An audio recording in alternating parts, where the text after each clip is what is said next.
All right, 2013 Toyota Prius C. When I start my engine or start the car, I get the maintenance required.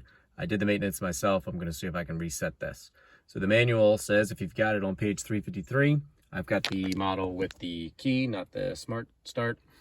So we're going to go ahead and we're supposed to be on the ODO setting, so you don't want trip A or B or anything like that. You want to get it to trip or to ODO. And once it's there, we're supposed to turn off the engine all the way. Then we'll turn it back to the on setting.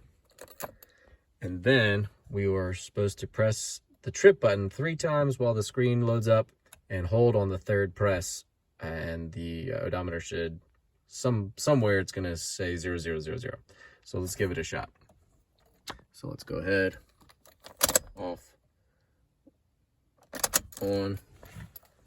Screen's coming up. 1, 2, 3, and hold. Aha! Got it. And let go. I think that did it. So now let's go to my display. Drive information. Haha. We nailed it. 1 minute, 13 seconds.